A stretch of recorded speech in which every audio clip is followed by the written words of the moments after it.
그러면 궁금한데 이름 팔아야 된 이유는 뭐야? 뭐라고 하셨어요? 거기서 물어보면은 그냥 애기 팔자가 사납대. 애기 팔자가 사나서 뭐 사고 들고 아프대. 이렇게 좀 간단하게 말씀하셔가지고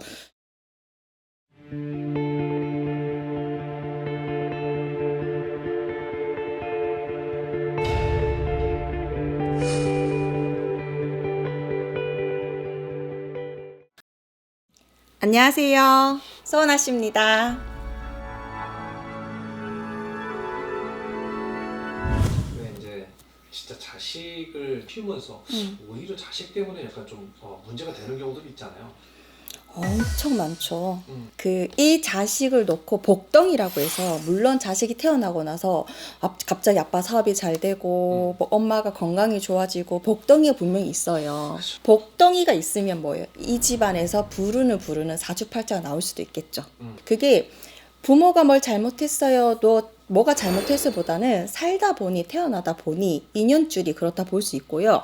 저는 할머니한테 이렇게 배웠거든요. 이 사주팔자는 우리가 전생의 그리고 조상님의 바람, 현생에 나오면서 그 팔자가 정해진다, 사주팔자가 된다 하셨어요. 그랬을 때는 내가 기억하지 못한 전생에서 내가 어떤 죄를 지었는지, 또 어떤 조상님이 한이 많거나 집안 어떤 문제가 있어서 이 사주팔자가 만들어지니까는 그 사주팔자 속에서 내가 태어나서 부모를 행복하게 해주면 복덩이겠지만은 부모의 돈을 건든다거나 부모를 아프게 한다거나 그러면 이게 복덩이가 아니고 불운이겠죠. 그래서 보통들 많이들 어디 뭐 절에 가니, 어디 선생님들 가니 우리 자식이 팔자가 사나워서 이름 팔으래요. 엄마, 그러면 궁금한데 이름 팔아야 된 이유는 뭐야? 뭐라고 하셨어요? 거기서 물어보면은 그냥 애기 팔자가 사납대. 애기 팔자가 사나서 뭐 사고 들고 아프대. 이렇게 좀 간단하게 말씀하셔가지고, 저는 우리 신도들이나 손님들한테 애기를 이름 팔아야 될 때는 이 사주팔자 속안에서 아빠를 원진을 충을 치거나 아프게 하거나 이 아빠의 돈을 끌고 먹는 살이 있을 수가 있어요.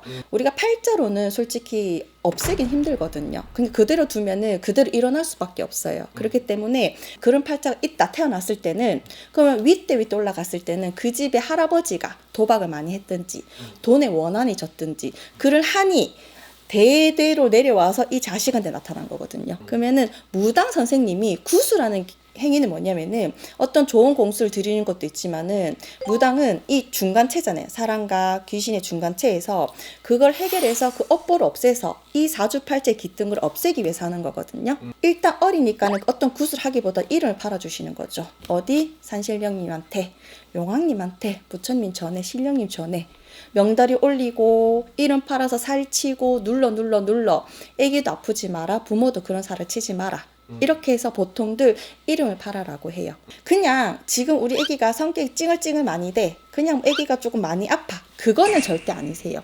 그거는 잠시 잠깐 지나간 운이라 봤을 때 이 사주팔자는 어떻게 보면 평생에서 일어날 수 있는 불운들이 많거나 복들이 있거든요. 불운이 너무 심하게 치거나 이게 복덩이가 아니고 불운 덩어리라면은 제거해 주시거나, 그런 바람이 꽝 하고 불었을 때 저 산신령님이, 용왕님이, 신령님이, 부처님이 바람맥이 보호막이가 되는 거예요. 저는 사실 선생님마다 생각이 다르겠지만 저는 공평하다 생각하진 않아요, 인생은. 그러면은 좀 빌어줘야 되는 지금 빌어줘야 되고, 설마 좀 이렇게 조금은, 물론 다 단점이 있다고는 할 수는 없어요. 좋은 점도 있겠지만은 그 단점이 너무 명확하고 문제가 됐을 때는 팔아주거나 구술해주면서 그거를 없애가는 거죠. 이름을 팔았을 때는 최소한 저는 3살에서 8살 사이가 가장 좋다 하는데 한 18살까지도 괜찮은 것 같으세요. 그거를 좀 팔아줘가지고 자식이 태어나서 객기, 사주팔자는 나 다르고 우리 아빠 다르고 뭐 부모 다르고 형제 다르지만은 그래도 가족이 끈이 연결돼 있거든요. 끈이 연결해서 내가 한번 팡 치면 파도가 쳐서 탁 해서 가족이 치잖아요. 보통 이런 신의 가물이 있는 집안 있잖아요. 뭐 윗대 할머니가 무당이셨어, 아니면 이런 줄이 있어가지고 엄마가 무당해야 되는데 안 했어. 근데 그 자식이 태어나면은 정말 속상하게도 정말 팔자가 무당사주로 태어날 경우가 사실은 많거든요. 그럼 어떻게 해요? 신령님 전에 올리든 부처님 전에 올리든 산신님이 올리든 그 팔자를 막아보자는 거죠. 그게 100% 너 무당이 안 될 거야 할 수는 없지만은 그 바람막이가 되고 빌어서 그걸 눌러가면은 조금 더 평범하게 예쁘게 잘 살아가지 않을까. 그래서 다들 아실 거예요. 뭐 전 보러 가시거나 스님 뭐 절에 가도 애기 이름 파세요 했을 때는 좀 명확하게 알고 팔아라, 이렇게 말씀을 드리겠습니다. 자, 소원아 씨도 다음에 좋은 콘텐츠도 들고 오겠습니다. 감사합니다.